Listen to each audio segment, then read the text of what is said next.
என்ன ஆயிற்று? ஏன் இவ்வாறு பார்க்கிறீர்கள்? ஏன் நான் என் மனைவியை அன்பாக பார்ப்பது குற்றமா?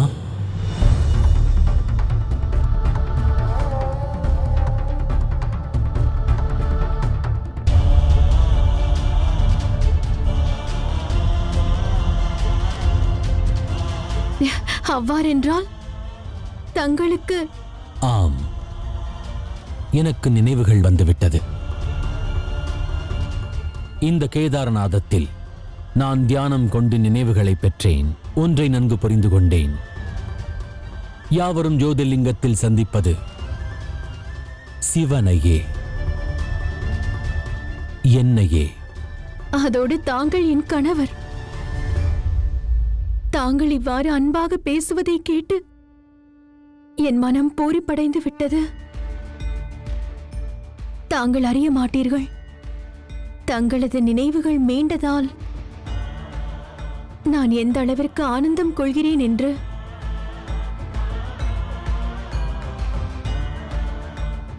தேவி, பல வருடம் காத்திருந்து தங்களுடன் மீண்டும் இணைகின்றேன். மீதமுள்ள ஜோதிர்லிங்கங்களுக்கான நம் பயணத்தை நாம் ஒன்றாக நிறைவு செய்வோம்.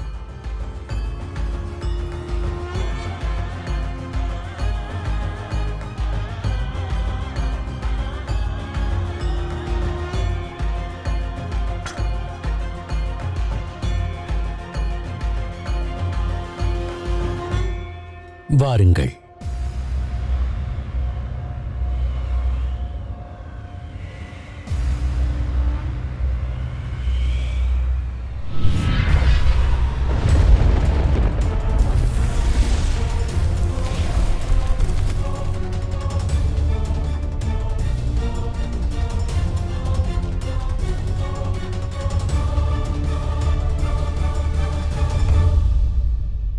என்ன இது நாராயணா?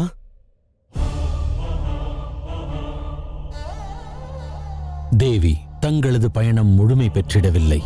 தாங்கள் 12 ஜோதிர்லிங்கத்தின் பயணத்தையும் நிறைவு செய்த பிறகுதான் நாம் இருவரும் இணைந்திட இயலும். எனினும் இம்முறை நான் நிச்சயம் தங்களுக்கு உதவி செய்வேன். நாம் பிரிந்திருந்தாலும் சரி, திரியம்பகேஸ்வரத்திலிருந்து ராமேஸ்வரம் வரையிலான இந்த பயணத்தில் இருவரும் இணைந்தே பயணிப்போம்.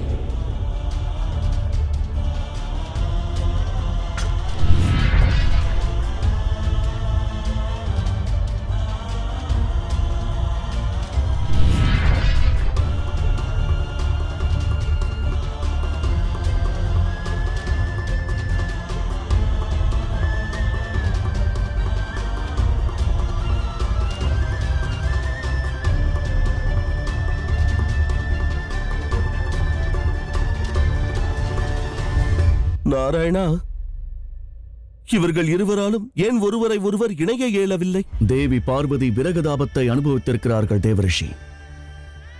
ஆகையினால் சிவனும் தேவி பார்வதியுடன் இருந்தாலும் நெருங்க இயலாது. அப்போதுதான் மகாதேவர் அறிவார், உடனிருப்பவரை இவ்வாறு தனியே விடக்கூடாது என்று. அது எத்தகைய தவறு என்று. தேவி பார்வதி செய்ததற்கு அவர்கள் பிராயச்சித்தம் செய்து விட்டார்கள். ஆனால் லோக நன்மைக்காக இருந்தாலும் சிறிதளவு மகாதேவரும் தவறு செய்துள்ளார். மனைவியை தனியே தவிக்க விட்டு செல்வது தவறாகும்.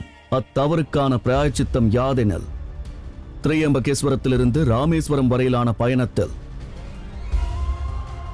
மகாதேவர் தேவி பார்வதியுடன் இருப்பாரானால் அவரால் தேவிக்கு துணையாக இருக்க இயலாது. அற்புதமான காட்சி நாராயணா. இயற்கையும் விதியும் என்றுமே சரியான முடிவை மட்டும்தான் எடுக்கின்றது. இயற்கை அனைவரின் செயலுக்கான கணக்கை வைத்துக் கொள்கிறது. அது சாமானிய மானிடராயினும் சரி, சிவசக்தியாயினும் சரி.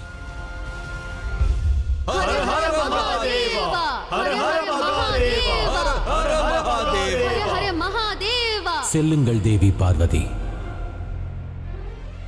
திரியம்பகேஸ்வர ஜோதிர்லிங்கத்திலிருந்து தாங்கள் ராமேஸ்வரத்தை சென்றடையும் பொழுது நாம் இருவரும் இணைவோம்.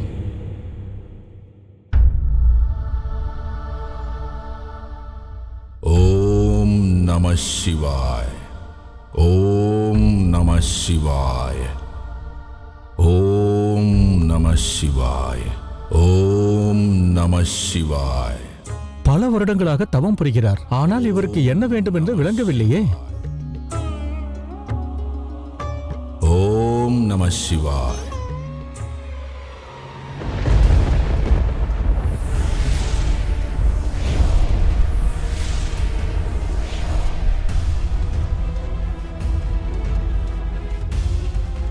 என்ன நடக்கிறது?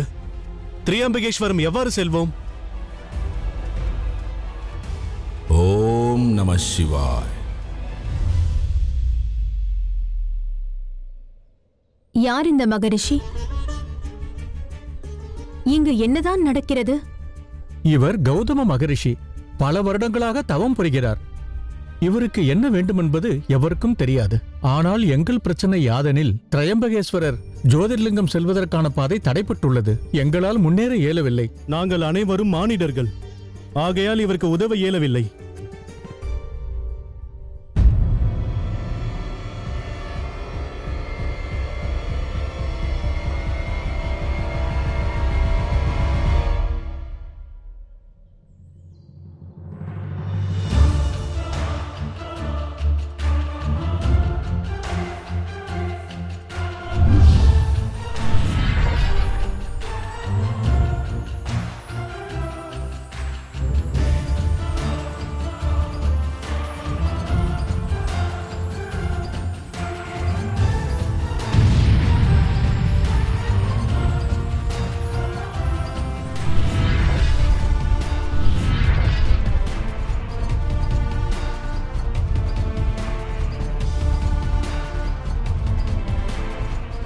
அட, வில்வ இலையில் நுழைவாயில் திடீரென்று எங்கிருந்து உருவானது?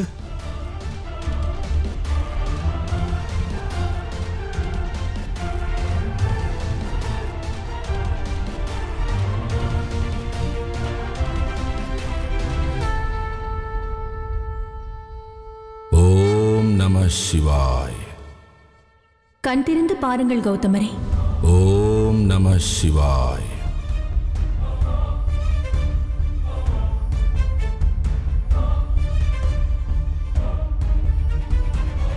எழுந்திருங்கள் கௌதம ரிஷி.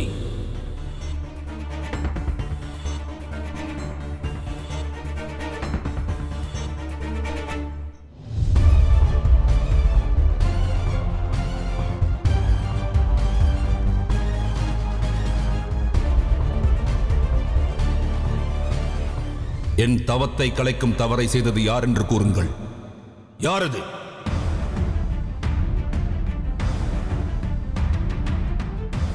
தங்களின் சங்கடம்தான் என்ன? தாங்கள் இங்கு என்ன செய்கிறீர்கள்? கூறுங்கள். ஆம் மகரிஷி, தங்கள் தவத்தின் உத்தேசத்தை கூறுங்கள். கோமாதாவை கொன்று நான் பாவத்தை செய்துவிட்டேன். அதற்கு பாவ விமோசனத்தை தான் நான் தேடுகின்றேன். அறியாமையில் எவரெல்லாம் இப்பாவத்தை செய்தார்களோ அவர்களையும் தண்டனையிலிருந்து முக்தி செய்வதற்கான முயற்சி இது. தாங்கள் இப்பாவத்திலிருந்து விமுக்தி பெற விரும்பினால் சென்று பாவத்தினை போக்கும் கங்கை நதியினில் நீராடுங்கள். இந்த பாவத்தை செய்ததின் காரணமாக என்னால் இக்கணம் கங்கை நதிக்கு சென்று நீராட இயலாது. என்னால் மட்டுமல்ல, இப்பகுதியில் உள்ள ஏராளமானோர் கங்கை நதி வரை சென்று நீராட வாய்ப்பில்லை. வேறேதேனும் மார்க்கம் இருந்தால் கூறுங்கள். அதன் காரணமாக இப்பகுதியே புண்ணிய பூமியாக வேண்டும். கௌதம ரிஷி இத்தவத்தை தன்னலத்திற்காக செய்யவில்லை அல்லவா பிரபு? அவர் இம்மக்களுக்காகத்தான் இதை செய்கிறார். இப்பகுதியை புனிதமாக்க நினைக்கிறார். இனி இப்பிரச்சனைக்கான தீர்வை தங்களால் மட்டும்தான் கூற இயலும். இவருக்கு வழிகாட்டுங்கள் மகாதேவா, இவருக்கு வழிகாட்டுங்கள் மகாதேவா.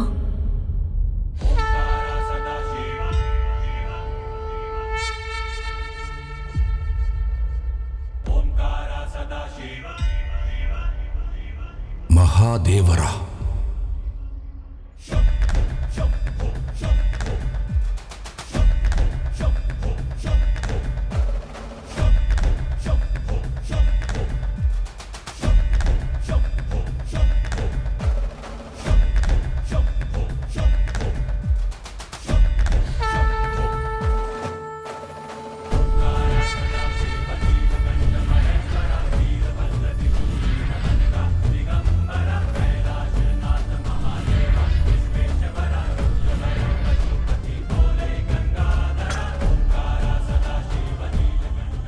மகாதேவா,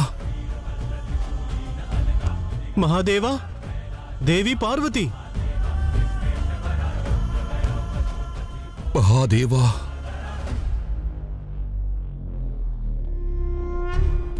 இன்று எங்களுக்கு மகாதேவரும் அன்னை பார்வதியும் தரிசனம் தந்து விட்டார்கள். தன்யனானோம் பிரபு, நாங்கள் தன்யனானோம். எங்களுக்கு உதவி செய்யுங்கள் மகாதேவா. இப்பகுதியை புனிதப்படுத்துங்கள் மகாதேவா. எங்களுக்கு வழிகாட்டுங்கள். எழுங்கள் மகரிஷி.